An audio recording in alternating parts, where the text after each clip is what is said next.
bahwa pada pagi ini subuh ini kajian kita berkaitan temanya adalah fiqh sirah nabawiyah. Kenapa kita mengkaji sirah nabawiyah atau sejarah Nabi ya, biasa kita sebutnya, atau perjalanan kehidupan Rasulullah SAW.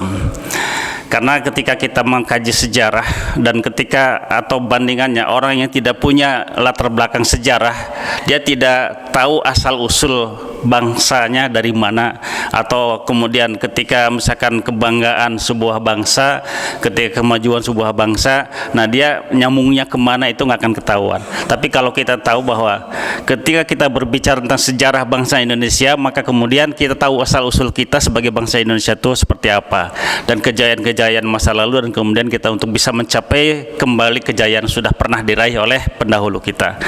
Kalau kita berbicara sebagai seorang muslim, maka bahwa asal usul kita itu adalah dari Rasulullah SAW ya, sejarah perjuangan umat Islam, dan kita itu adalah kepada Rasulullah SAW. Nah, jadi bagaimana pendahulu kita, para sahabat ya, yang dengan perjuangan mereka, pengorbanan mereka, dan apapun yang telah mereka lakukan sehingga kemudian kita menjadi seorang muslim. Tanpa mereka belum tentu kita menjadi muslim. Mungkin kita masih seorang ateis, mungkin kita menjadi seorang animis dan sebagainya, sebagaimana asal usul bangsa Indonesia. Nah, maka kemudian ketika kita mengkaji sejarah, supaya kita mengetahui sebetulnya kita ini dari mana awalnya. Baik,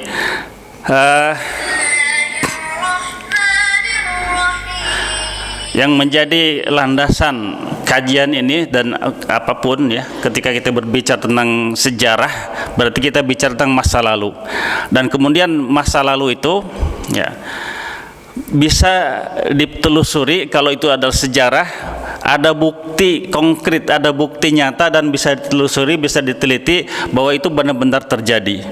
Dan yang jadi landasan kita ini adalah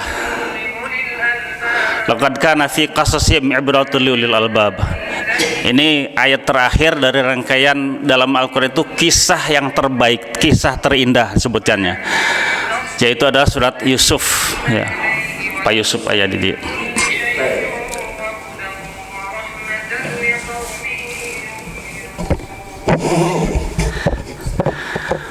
bahwa pada kisah-kisah terdahulu, laqad kana fi qasasihim, sungguh telah ada pada kisah-kisah mereka, orang-orang terdahulu itu ibrah, pelajaran.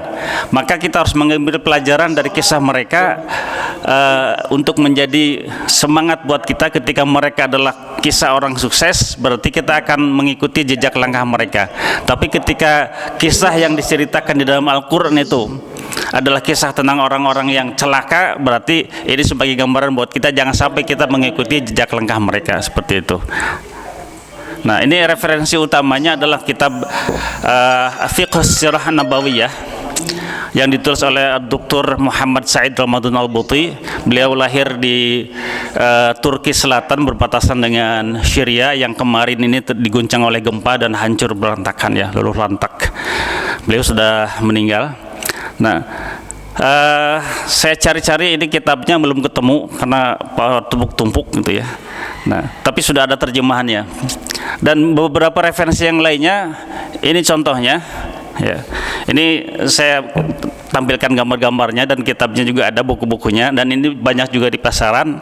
Kalau misalnya mau mempelajari sejarah Nabawiyah, nah ini termasuk referensi yang cukup bagus, karena secara komprehensif mengisahkan tentang perjalanan kehidupan Rasulullah SAW dari sejak sebelum Rasulullah lahir sampai wafat, dan kemudian juga tentang para sahabatnya.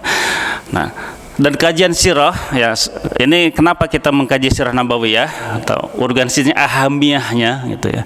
Nah, sebelum kita bicara tentang definisi sirah Nabawiyah itu apa, kita fahami dulu mengapa kita harus mengkaji sirah Nabawiyah ya. Karena Rasulullah SAW sebagai uswah hasanah bagi kita, laqad kana lakum fi Rasulillah uswatun hasanah.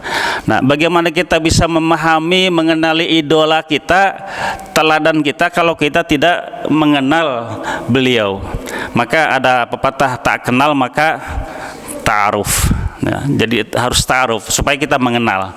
Nah, kita mengenal sosok pribadi Rasulullah SAW bahwa beliau adalah teladan kita, maka supaya menjadi Rasul sebagai idola buat kita, maka kita harus tahu secara komprehensif pribadi Rasulullah SAW berkaitan juga dengan ciri fisiknya, akhlaknya, kemudian juga perilaku sehari-harinya, karena Rasulullah itu adalah digambarkan sebagai Al-Quran yang berjalan, Al-Quran yang hidup. Karena ketika Aisyah radhiyallahu anha ditanya bagaimana akhlak Rasulullah, kana khuluquhul Quran, bahwa akhlak Rasulullah itu adalah Al-Quran. Jadi kalau kita ingin memahami akhlak Rasulullah, bacalah Al-Quran. Tapi kalau kita ingin memahami Al-Quran, berarti kita harus mempelajari perjalanan hidup Rasulullah SAW. Dari mulai bagaimana ketika Rasulullah bangun tidur sampai kemudian tidur lagi. Nah, itu adalah sunnah-sunnah yang harus kita ikuti sebagai umat Rasulullah SAW. Ini saya ambil dari 5 hal saja, disingkat dari sekian banyak ahamiyah atau dari sekian banyak urgensi penting yang kita mengkaji sirah nabawiyah. Diambil dari kitab Fiqhus Sirah Nabawiyah yang tadi ditulis oleh Dr. Saidul Badun Al-Buti tadi. Di dalam mukaddimahnya beliau menulis seperti ini, bahwa pentingnya kita mengkaji pribadi Rasulullah SAW, Sirah Nabawiyah, adalah supaya kita memahami pribadi Rasulullah secara menyeluruh, secara komprehensif, kemudian mengenal gambaran prototipe masalul a'la. Masalul a'la itu gambaran atau pemahaman dari uswatun hasanah, prototipe tertinggi dari seorang nabi. Ketika Allah Subhanahu wa taala mengajar, memberikan risalah, maka kemudian Allah mengutus rasulnya. Dan sebagai gambaran bahwa risalah ini benar dan bisa dikerjakan, bisa diamalkan, maka kemudian ternyata dari sekian banyak nabi, dari sekian banyak rasul, dan seluruh ajaran agama apapun ya, yang bisa diterapkan, yang bisa dilaksanakan dan berhasil, ya, sukses, itu hanya Rasulullah SAW. Dibandingkan dengan nabi-nabi yang lain, bahkan mereka itu ada yang dibunuh, ada yang disiksa, ada yang berbagai macam tindakan atau upaya-upaya yang dilakukan oleh kaumnya. Bahkan Nabi Nuh alaihissalam dakwah hampir 1000 tahun, jumlah pengikutnya yang segitu-gitu kan ya, 30-an, nambah-nambah. Tapi bagaimana Rasulullah SAW, ya, ketika beliau diutus sampai akhir zaman pengikutnya tidak akan pernah habis dan terus bertambah, insya Allah. Nah, baik, kita lanjutkan lagi. Ini definisi tentang fiqhus sirah. Ya. Jadi kalau kita ingin, karena ini sifatnya kajian, berarti kita harus mulai dari definisi, dari makna, nah, dari ta'rif apa sih yang disebut dengan fiqh sirah itu atau fikih sirah. Ya, fikih berasal dari kata faqiha yufaqihu faqihan, artinya memahami. Ya. Jadi selama ini kita memahami yang namanya fikih itu adalah berkaitan dengan ibadah. Ya.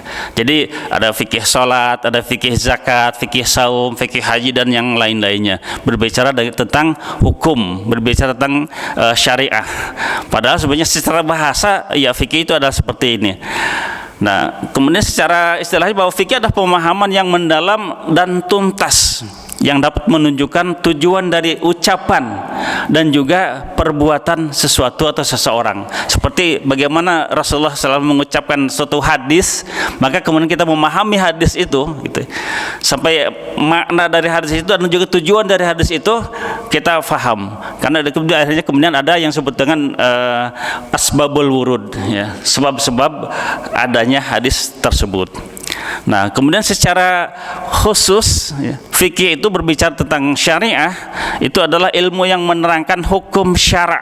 Ya, hukum syara itu hukum-hukum yang berkaitan halal haram, berbicara tentang wajib, sunnah, makruh atau mubah, ya, mubah, makruh, dan haram, seperti itu. Itu fikih secara umum yang biasa selama ini kita fahami. Nah, berikutnya ketika bicara tentang fiqhus sirah, ya, ini masih yang tadi ya.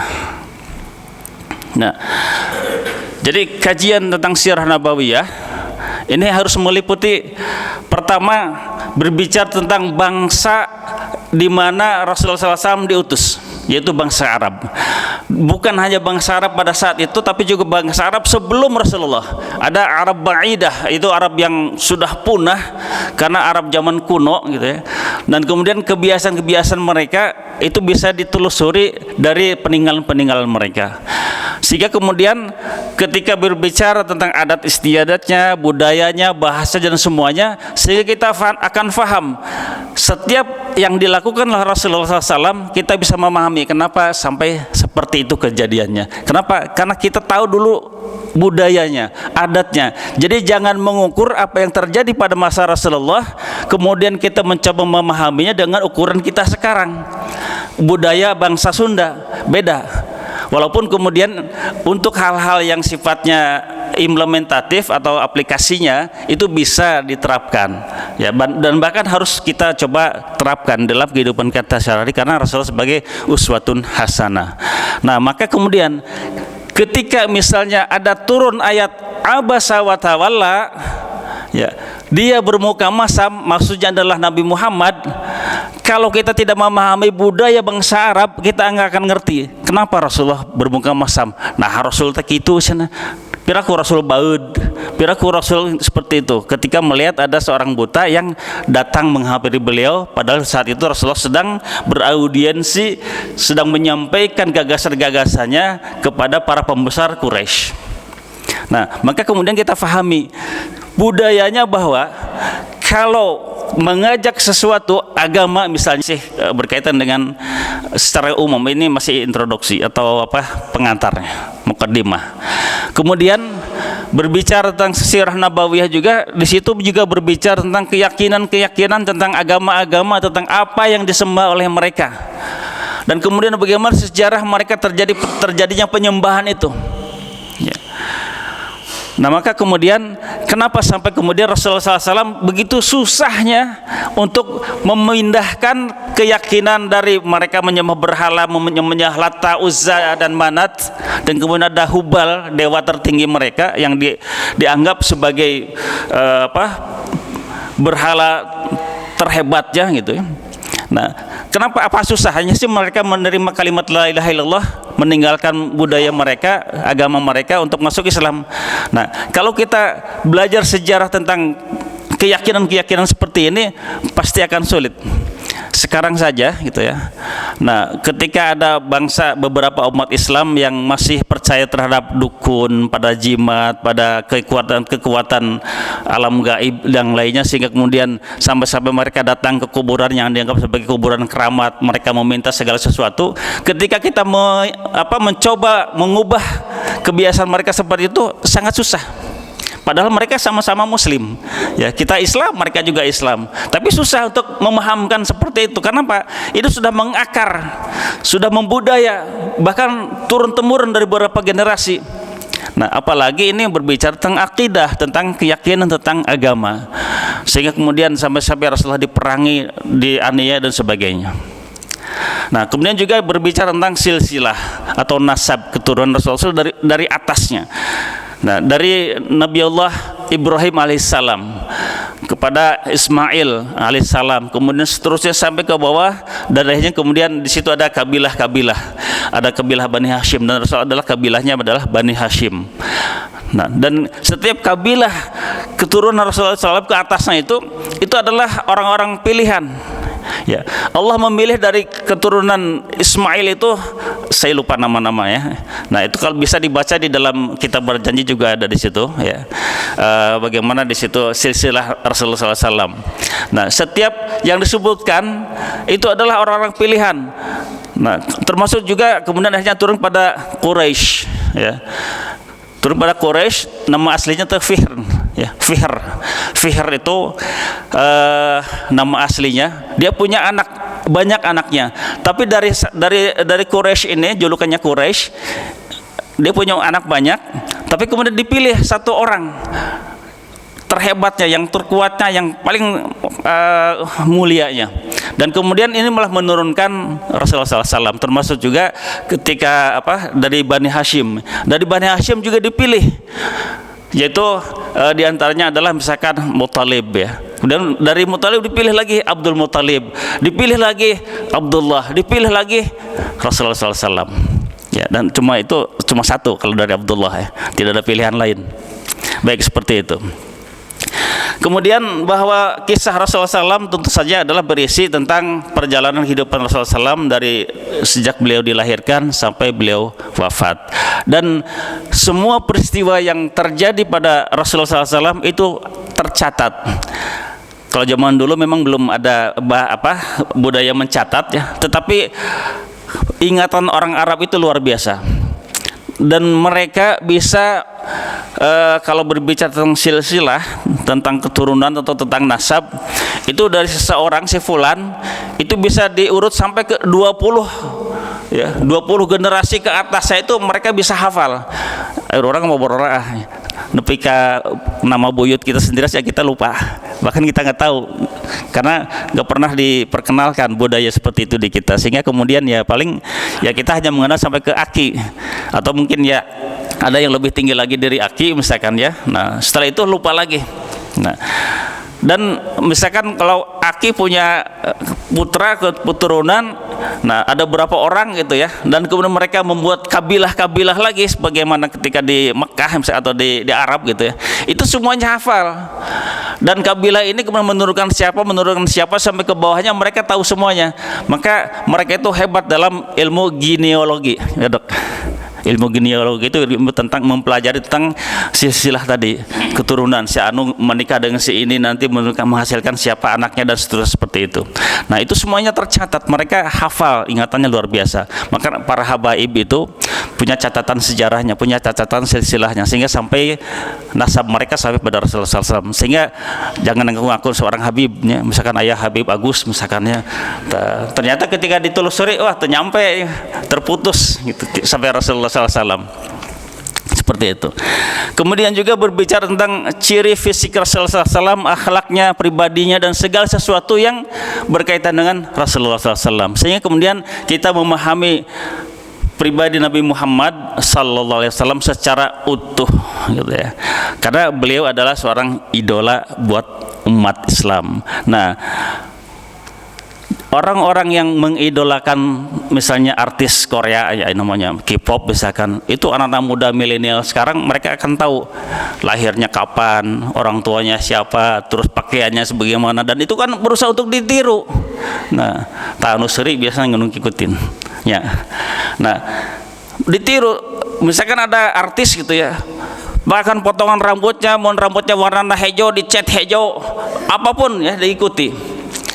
Atau misalkan bapak-bapak biasa pemain bola ya, bahkan lama zaman orang ajat sudah ajatnya. Nah, itu ketika ajat wah tampil luar biasa, parbut pengen pengharup-harup gitu, paling depan supaya apa? Supaya bisa bertatap muka dengan ajat, dan kemudian wah suatu kebanggaan ketika misalkan Persib menang tahun 8 genep tahun sabaraha. Wow, jalan-jalan kota Bandung macet sebab sekedar pengen ngelihat, walaupun nggak ada dahan itu bukan nggak ada dahan kasaha gitu ya. Kita menganggap bahwa itu nggak ada dahan ka urang. Wah, atau luar biasa seperti itu. Nah, bagaimana sekarang kita mencoba yang jadikan idola itu adalah Rasulullah SAW. Jadi ketika Rasulullah SAW tentu saja bukan hanya berpakaian dengan masalah pakaian, boleh saja mengikuti misalkan pakai gamis itu silakan, pakai naon itu sorban itu silakan. Tapi bukan itu hanya simbol-simbol saja. Ketika misalkan yang mengaku bahwa yang paling muslim, paling Islam, paling hebat itu adalah yang seperti itu, tidak ya, bukan itu. Tapi bagaimana perilaku kita, akhlak kita, ucapan kita, tindakan kita, ibadah kita mengikuti sebagaimana yang dilakukan oleh Rasulullah SAW, seperti itu. Baik. Nah, berbicara tentang sirah nabawiyah, atau ini padanannya adalah sejarah ya. Jadi ketika kita bicara tentang sejarah, terus kalau biasanya kalau untuk Rasulullah SAW lebih khusus sirah nabawiyah bahasanya, bukan sejarah, tapi ada juga yang buku-buku yang menyebutkan kelengkapan tarikh Rasulullah SAW, menyebutnya tarikh. Ada yang juga mengatakan sejarah, tapi lebih umumnya, dan pada umumnya kitab-kitab itu ketika berbicara tentang perjalanan hidup Rasulullah SAW, ada kalimatnya adalah sirah nabawiyah atau fiqh sirah, seperti itu. Nah, seperti pohon ya. Jadi kenapa disebut sejarah? Itu dari kata syajaratun, syajarah pohon. Nah, ada juga yang disebut dengan tarikh Nah, tapi di Indonesia sebutan tarikh itu biasanya berkaitan dengan penanggalan gitu ya. Jadi seseorang lahir kapan gitu, kejadiannya apa dan sebagainya itu tarikh di Indonesia. Nah, bicara definisi sejarah, ya, ini Ibnu Khaldun, beliau seorang ahli sosiologi, seorang ahli sejarah.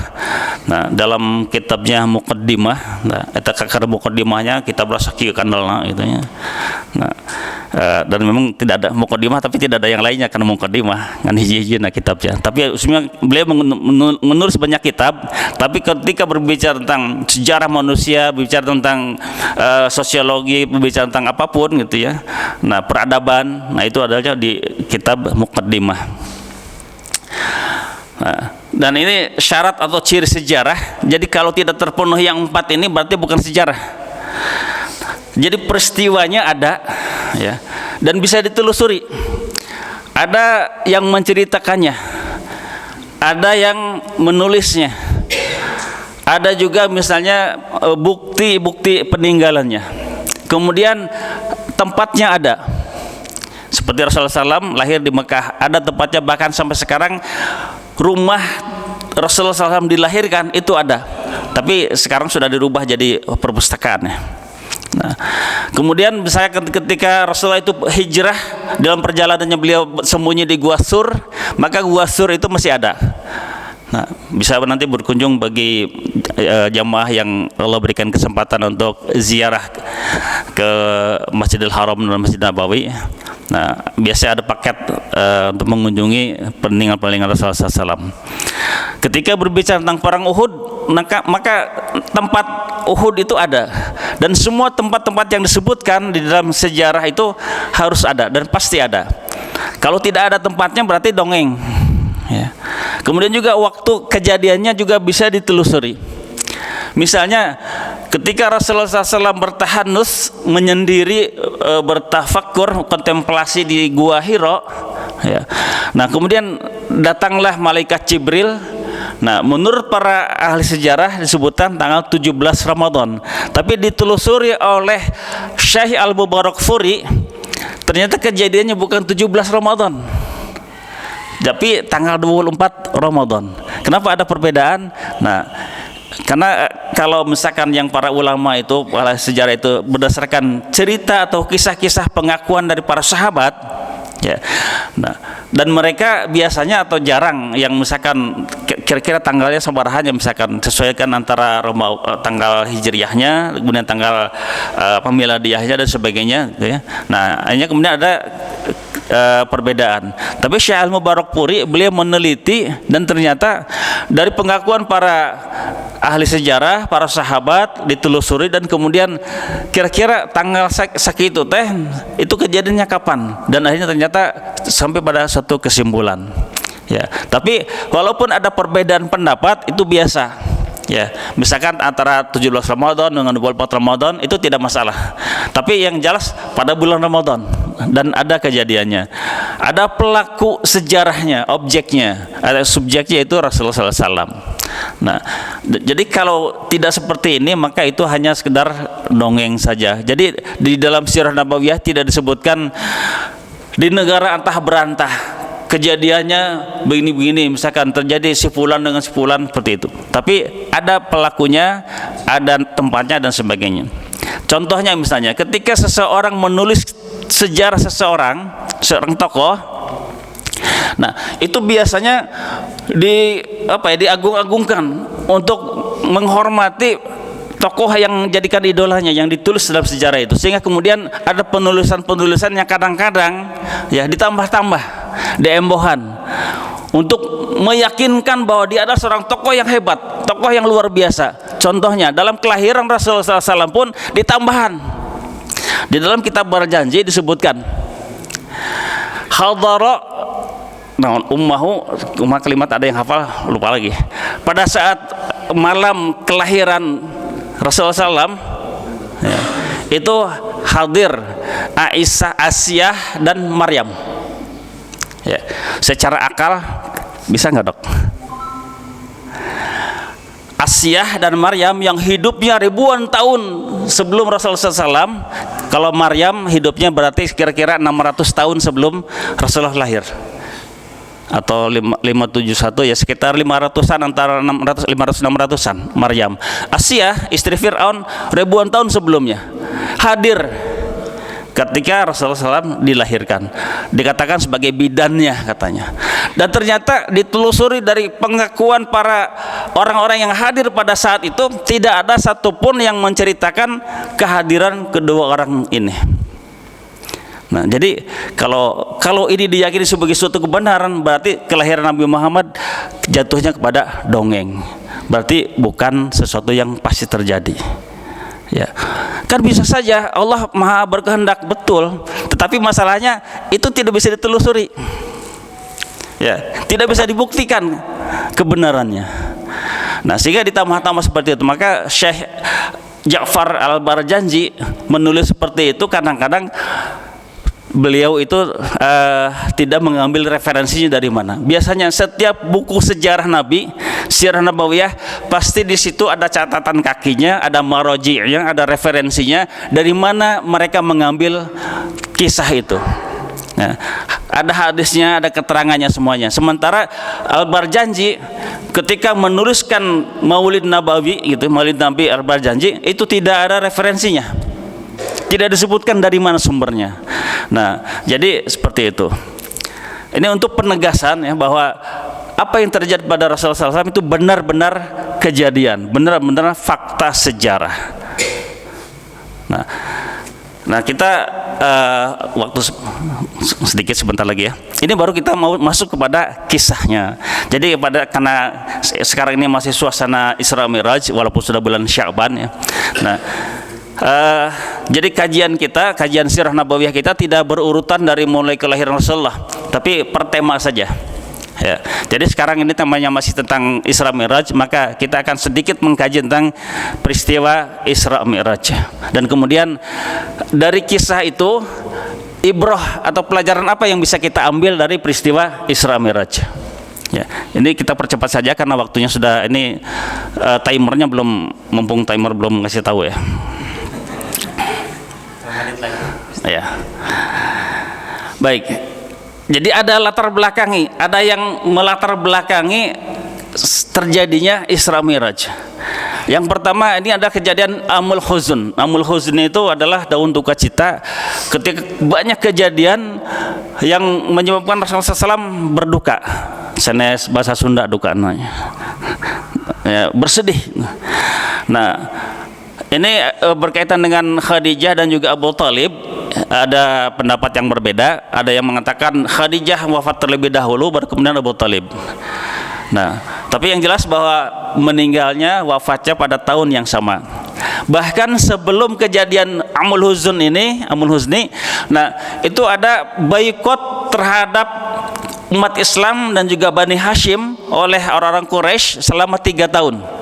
Diboikot, mereka tidak boleh berdagang, tidak boleh menikahkan, tidak boleh berinteraksi dengan umat Islam. Mereka diasingkan di sebuah lembah, untuk ngebayangkan lembah nasiga di urang gitunya, banyak pohon-pohonan, banyak makanan, banyak air segala macam, itu kering. Yang ada hanya ya rumput-rumputan saja. Dan itu mereka tidak boleh berdagang, kebayang kelaparan selama 3 tahun. Mereka survival. Nah, yang menyebabkan Abu Talib, ketika Abu Talib wafat, meninggal, Rasulullah itu berduka, itu bukan soal meninggalnya, tapi Abu Talib meninggal dalam keadaan tidak masuk Islam. Itu yang menyebabkan Rasul sangat bersedih. Walaupun ada yang berpendapat katanya Abu Talib meninggal masuk Islam, tetapi dibantah, dan bantahnya langsung dari Allah Subhanahu wa taala. Yaitu dalam surat At-Taubah ayat 113. Maka nalin nabiyyi walladzina amanu, tidak layak, tidak pantas bagi seorang nabi dan orang-orang beriman. Nah, mereka berdoa memintakan ampunan kepada orang-orang musyrik. Para ahli tafsir mereka sepakat bahwa ayat ini diturunkan berdasarkan peristiwa ketika Abu Talib meninggal. Rasulullah SAW mendoakan Abu Talib, langsung ditegur oleh Allah Subhanahu wa taala. Jadi kalau kita mendoakan orang-orang musyrik, orang-orang kafir dan muslim, itu ketika mereka masih hidup.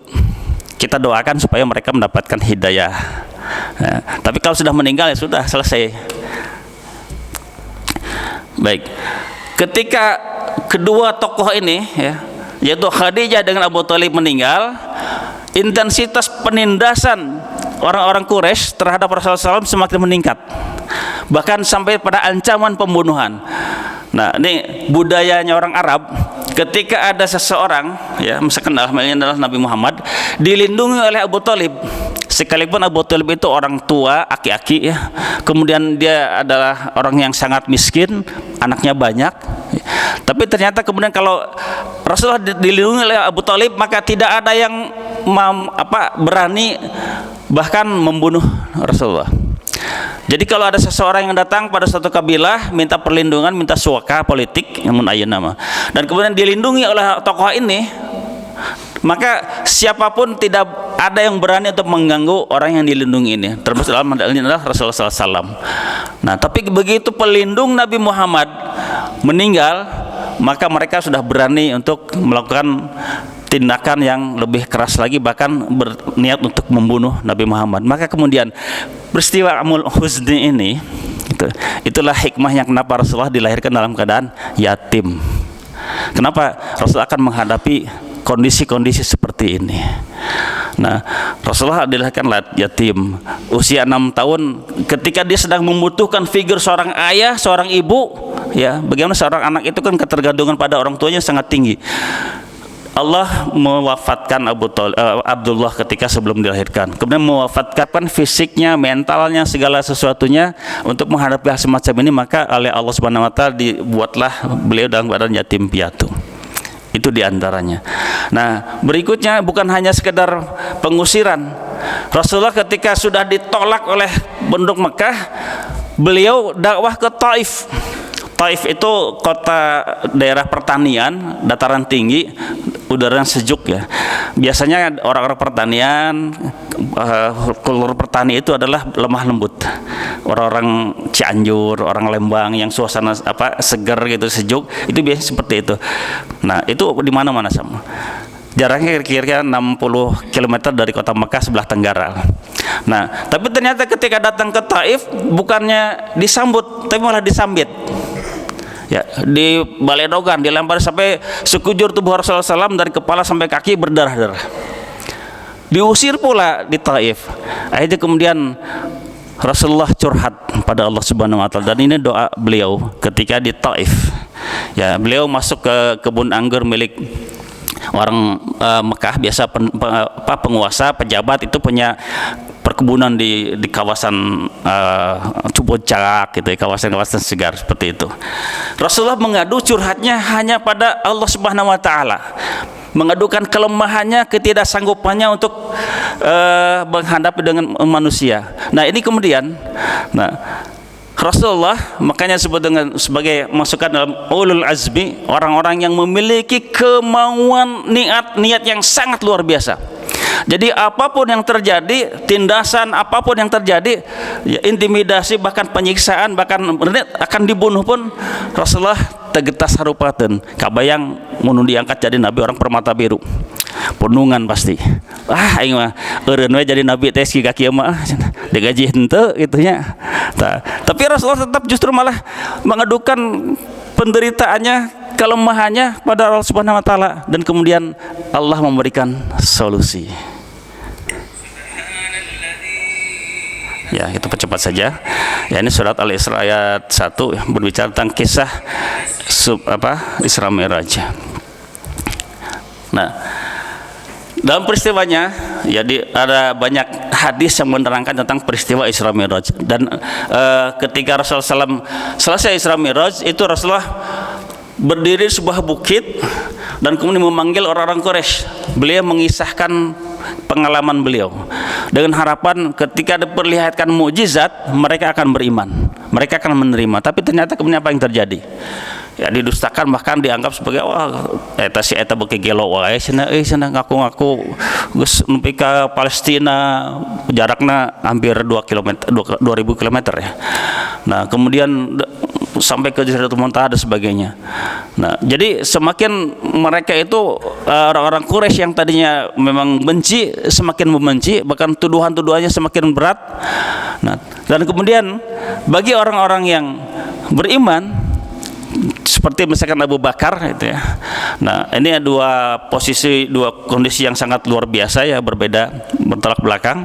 Nah, Abu Bakar ketika mendengar kisah tentang Isra Mi'raj, beliau bertanya, apakah Rasulullah mengatakan begitu? Benar. Kalau gitu saya percaya. Saya yakin bahwa Rasulullah memang mengalami hal seperti itu. Bahkan lebih dari itu pun saya percaya. Dan kemudian Abu Bakar ketemu Rasulullah SAW, dan ternyata ketika itu Rasulullah sedang berbicara di depan orang-orang Quraisy. Ya Rasulullah, saya bukannya ragu-ragu, bukannya tidak percaya, tapi untuk meyakinkan diri saya dan juga untuk yang meyakinkan yang lainnya, coba tolong tunjukkan bagaimana ciri-ciri Masjidil Aqsa yang telah engkau berkunjung ke sana. Padahal hari itu malam hari, taya listrik poeknya teka tinggalin naon. Kumaha bade nggambarkeunana sok. Wah, Masjidil Aqsa teh jandelana aya ieu aya AC aya itu tidak bisa digambarkan. Kenapa? Karena poek. Dan itu juga hanya reruntuhannya. Tapi dengan kekuasaan Allah Subhanahu wa taala, maka kemudian oleh Allah Subhanahu diberikan gambaran, dan Rasulullah bisa melihat bahwa Masjidil Aqsa itu kondisinya begini-begini. Maka diceritakanlah kepada Abu Bakar dan kepada orang-orang Quraisy. Yang dilihat oleh Rasulullah SAW pada saat itu, ditampakkan oleh Allah ciri-ciri Masjidil Aqsa, diceritakan begini-begini semuanya detail. Dan Abu Bakar pernah ke Masjidil Aqsa. Rasulullah, Anda benar, sadaqta. Nah, maka dari situlah Abu Bakar mendapat gelar As-Siddiq, orang yang selalu membenarkan apapun yang dari Rasulullah, dari Allah dan Rasulnya. Seperti itu. Baik, nah sedikit lagi kita langsung pada ibrahnya ya. Baik, Isra Mi'raj adalah mukjizat. Mukjizat itu biasa dan itu selalu Allah berikan pada para nabi beliau, para nabinya, para rasulnya, untuk bukti keagungan, bukti kekuasaan Allah Subhanahu wa taala. Dan mukjizat ini tidak dipelajari. Sehingga Nabi Allah Musa alaihissalam itu tongkatnya bisa membelah laut, itu teu latihan heula. Jibril tengah latih Musa kayak tadi orang latihan heula membelah laut. Nanti ketika dikejar oleh Firaun, nah nanti kamu akan berjalan lewat sini, ayo latihan heula. Tidak seperti itu. Ujug-ujugnya begitu. Nah, atau misalnya ketika dalam perang Khandaq itu sangat panas itu ya. Mereka harus menggali parit, kekeringan, susah air, mereka untuk minum pun susah, apalagi untuk berwudu.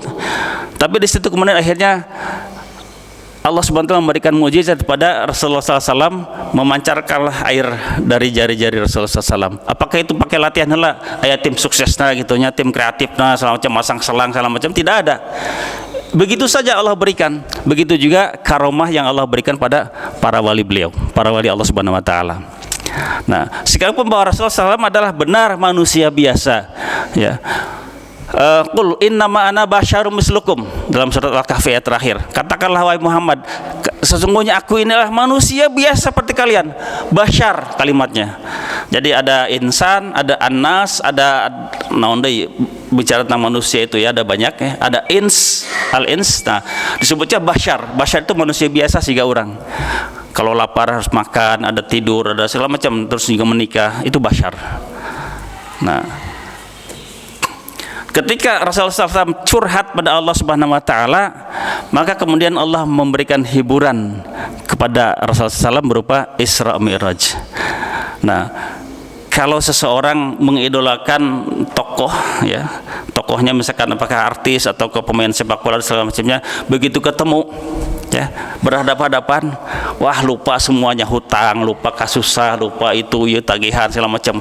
Kenapa? Saking luar biasanya menikmatnya, hebatnya ketemu dengan tokoh idola.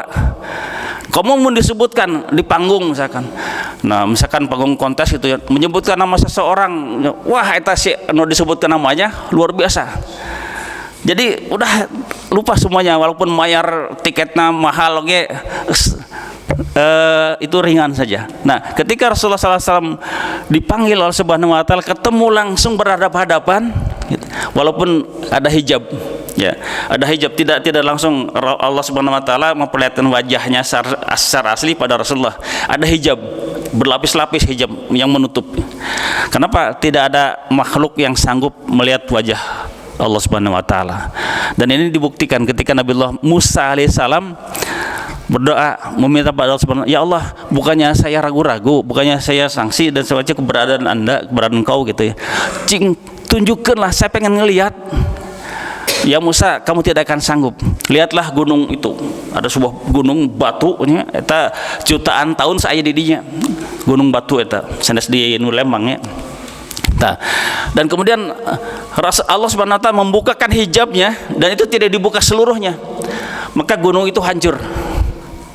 Nah, gunung yang terbuat dari batu saja seperti itu, apalagi manusia terbuat dari daging, darah, tulang dan sebagainya, tidak akan sanggup.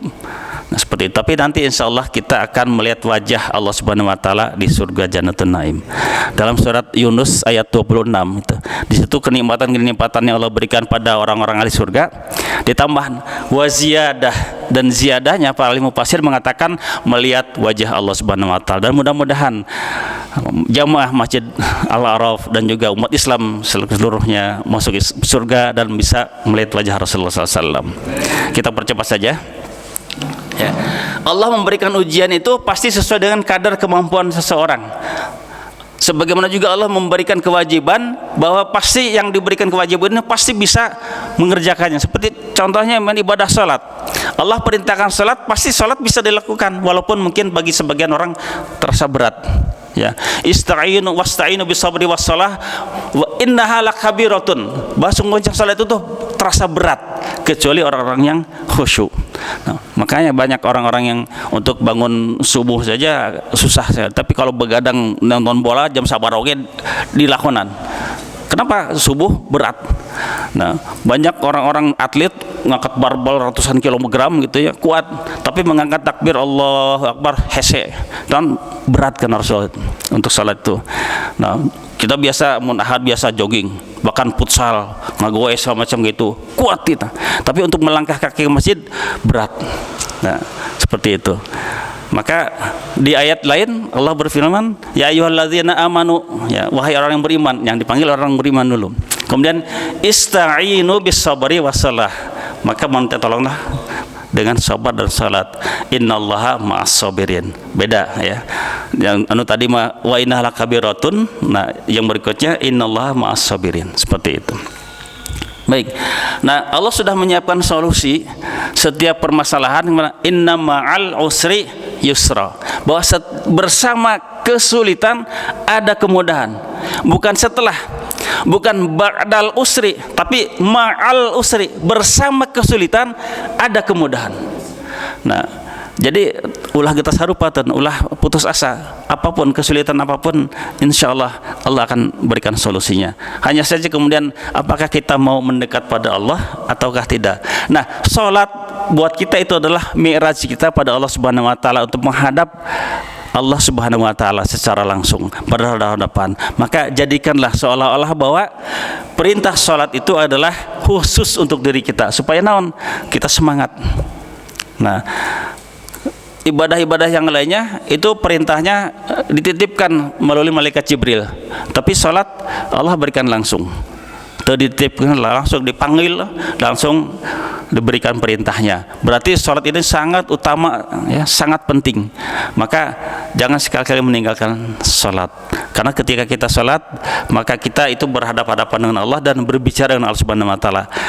Ingat apa yang dikatakan Allah Subhanahu wa Ta'ala ketika ketika Isra Miraj kepada Rasulullah SAW. Ada yang tahu? Ada yang tahu ucapan Allah kepada Rasulullah? Sok nu wantun ngacung kenging hadiah Quran. Tah, terus ibu nu dipangker insyaallah kenging Al-Quran. Di aos punya. Nah, namanya lagi Al-Quran, jadi bacaan harus dibaca. Nah, baik, seperti itu. Ini karena sudah ada timer sudah jam 6 lagi, selesai lah. Baik, ini hanya gambaran singkat saja tentang Isra Mi'raj, dan juga sebenarnya ada lebih banyak dari 8 yang saya tuliskan di sini tentang ibrah tentang Isra Mi'raj, ya.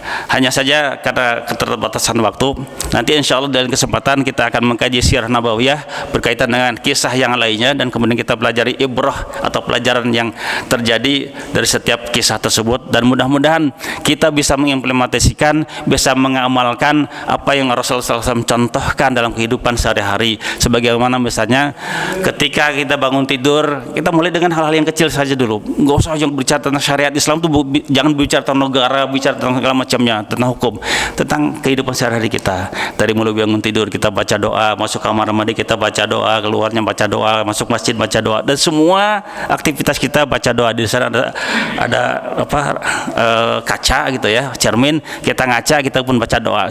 Aino apal doa baca doa bercermin. Jadi iya kanggo saya anu ngawal seueuran gitu. Mangga panitia anu menentukan PKM. Mangga ayat 2 Quran eta sebagai hadiah. Peristiwanya disampaikan di Al-Quran. Pelakunya, subjeknya ada, tapi tempat dan satu lagi tadi apa ya? Waktu ya. Tempat dan waktunya itu kan sampai sekarang belum jelas. Nah, itu yang dilakukan Zulkarnain, kisah Zulkarnain itu apakah termasuk sejarah atau dongeng? Dan bahwa Zulkarnain karena katanya memiliki 2 tanduk, maksudnya topi perangnya itu bertanduk gitu, kayak 2 Zulkarnain. Nah, jadi lain benar-benar tandukan.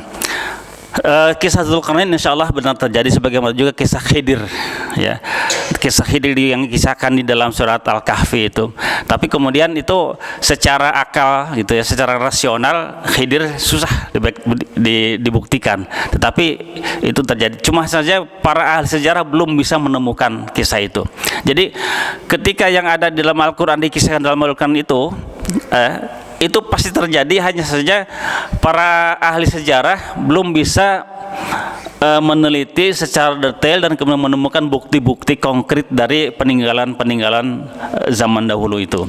Nah, tapi ketika itu belum bisa dibuktikan, bukan berarti bahwa itu tidak terjadi.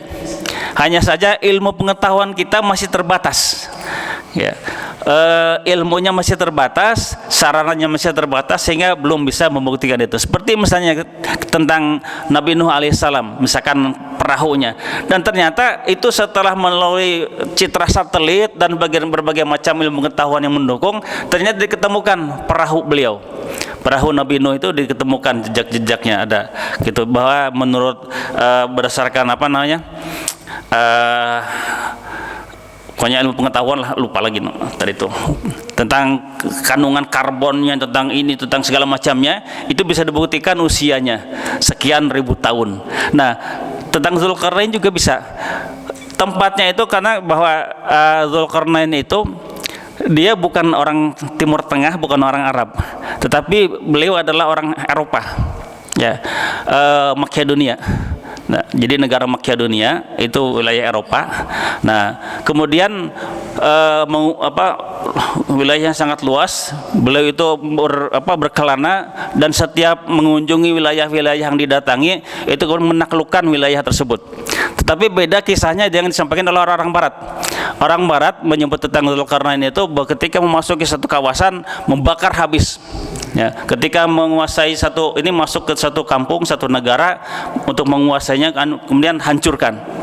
Tidak seperti itu. Justru yang disebutkan dalam Al-Quran, Zulkarnain itu bagaimana seorang kaum atau satu kaum, mereka ada ketakutan ketemu dengan Ya'juj dan Ma'juj, ya, penguasa yang sangat zalim, sangat kuat, dan tidak ada yang sanggup untuk menghadapi Ya'juj Ma'juj.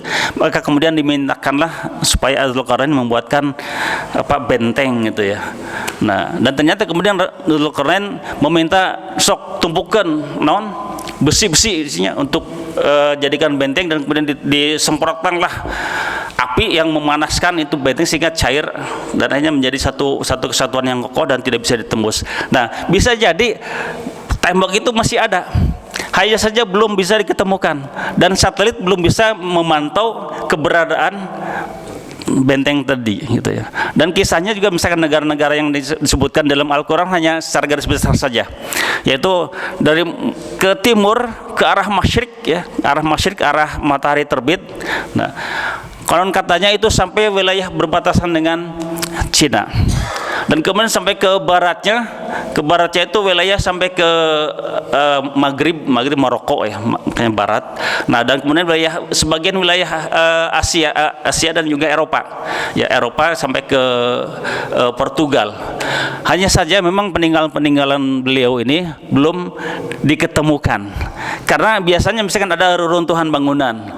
Ketika misalkan ada suatu kerajaan yang berdiri, mereka ingin membangun monumennya, membangun istana, membangun apapun, mengambil dari material-material reruntuhan tadi, dipindahkan ke sini, misalnya seperti itu, sehingga sulit untuk dicari keberadaannya. Tetapi itu insya Allah benar terjadi. Hanya saja teknologi manusia belum bisa membuktikan atau menemukan kebenaran kisah Dzulqarnain seperti itu.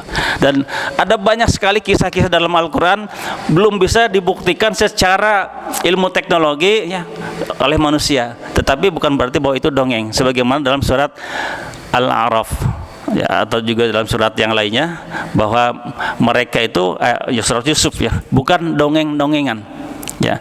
Jadi bukan hanya cerita-cerita masa lalu, tapi benar-benar kejadian, insyaallah. Allah alam. Mudah-mudahan tidak puas dengan jawaban itu. Hamdan syakirin, hamdan yang bagi li jalali wajhikal karimi wa azim sultanik. Allahumma ighfir lana dzunubana wa li walidina warhamhum kama rabbawna shighara. Allahumma ighfir lil mu'minina wal mu'minat wal muslimina wal muslimat al ahya'i minhum wal amwat innaka sami'un qaribun mujibud da'wat wa ya qadhiyal hajat. Allahumma arinal haqqa haqqan warzuqna ittiba'ah wa arinal batila batila warzuqna ijtinabah. Allahumma rabbana atina fid dunya hasanah wa fil akhirati hasanah wa qina adzabannar wa adkhilnal jannata ma'al abrar ya aziz ya ghaffar ya rabbal alamin. Wa sallallahu ala sayyidina Muhammadin nabiyil ummi wa ala alihi wa sahbihi wa barik wa sallam. Subhana rabbika rabbil izzati amma yasifun wa salamun alal mursalin walhamdulillahi rabbil alamin. Aku lu kau hada fasaqalakum hapunten bilih ieu waktosna lami teuing, dan kemudian ada beberapa hal yang mungkin ada kesalahan-kesalahan atau kekeliruan pribadi, dan mohon ampun pada Allah Subhanahu wa taala, dan mudah-mudahan apa yang disampaikan pada kesempatan ini kita bisa memahami tentang sirah nabawiyah dan juga bisa mengimplementasikan, mengamalkan dalam kehidupan kita sehari-hari. Wassalamualaikum warahmatullahi wabarakatuh.